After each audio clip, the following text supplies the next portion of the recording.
నమస్కారం, మీరు చూస్తున్నారు తెలుగు టీవీ మన ఊరి వార్తలు మన ఊరి విశేషాలు.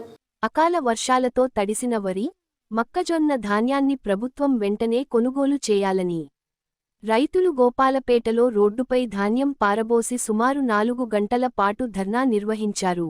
తడిసిన ధాన్యాన్ని తరుగు లేకుండా ప్రతి గింజ కొనుగోలు చేయాలని డిమాండ్ చేశారు. రైతుల ధర్నాకు బీఆర్ఎస్ జిల్లా మీడియా కన్వీనర్ నందిమల్ల అశోక్ మద్దతు తెలిపారు. జిల్లా కలెక్టర్ హామీ ఇచ్చే వరకు ధర్నా విరమించబోమని రైతులు స్పష్టం చేశారు. కార్యక్రమంలో రమేష్, చంద్రశేఖర్, మన్నే నాయక్, రాజేష్, నరసింహ తదితరులు పాల్గొన్నారు.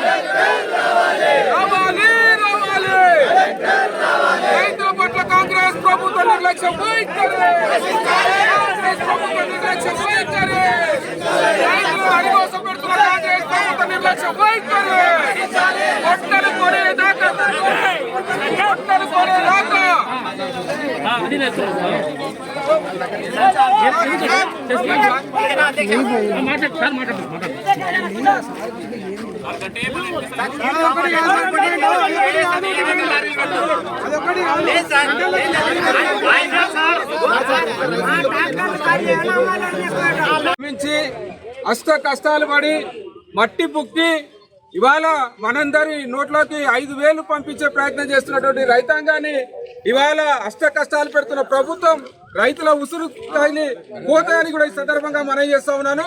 ఇవాళ దాదాపు ఎర్ర దాహంతోన ఆకలి అలమటిని మరిస్తూ 3 గంటల పాటు మా ధాన్యం కొనుగోలు చేయని మహాప్రభు అని వేడుకుంటుంటే ఇక్కడ ఉన్న అధికారులు కానీ ప్రజాప్రతినిధులు కానీ అధికారంలో ఉన్న పాలకులు కూడా నిర్లక్ష్యం చేయడాన్ని మేము తీవ్రంగా ఖండిస్తా ఉన్నాం. ఎట్టి పరిస్థితుల్లో ఇవాళ ట్రాన్స్పోర్ట్కి సంబంధించిన లారీలకు ఇచ్చినటువంటి ఏజెన్సీ అతనికి ఎటువంటి ఏజెన్సీ లేదు, లైసెన్స్ లేదు.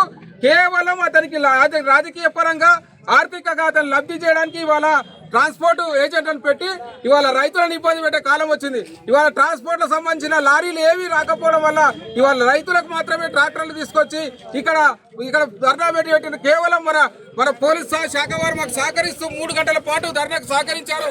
కానీ అధికారులు మాత్రం ఇవాళ రెవెన్యూకి సంబంధించిన అధికారులు ఒక్కరు కూడా రాలేదు. ఇవాళ 3 గంటల నుంచి చేస్తున్నా ఇప్పటి వరకు కూడా అధికారులు చర్యలు లేదంటే మనం అంతా గమనించాల్సిన అవసరం ఉంది. ఇవాళ దాదాపు గతంలో 5 లక్షల హెక్టార్ల కాలంలో మొక్కలు కానీ వరి కానీ పండింది.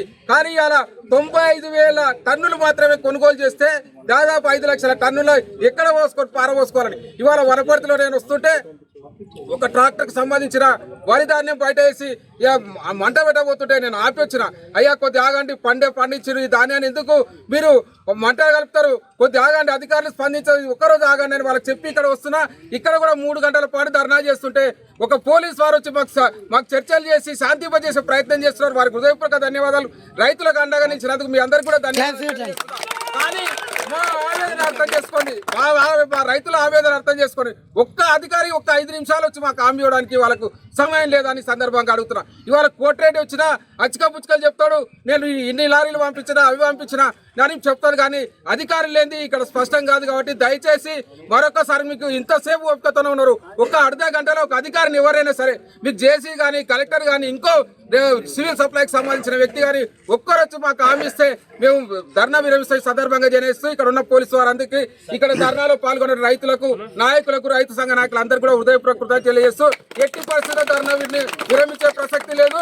అర్ధ గంట లోపల జిల్లాకు సంబంధించిన ధాన్యం కొనుగోలు అధికారులు రావాలి, మాకు హామీ ఇవ్వాలి, స్పష్టమైన హామీ ఇవ్వాలి. అది కూడా తరుగు లేకుండా తడిసిన ధాన్యాన్ని చివరి గింజ వరకు కూడా ధాన్యాన్ని కొనుగోలు చేయాలని మాకు హామీ ఇస్తేనే మేము ఇక్కడ నుంచి కలుగుతామని సందర్భంగా మనం చేస్తూ ఇక్కడ పాల్గొన్నట్టు మీ అందరికీ కూడా హృదయపూర్వక కృతజ్ఞతలు తెలియజేస్తున్నాం.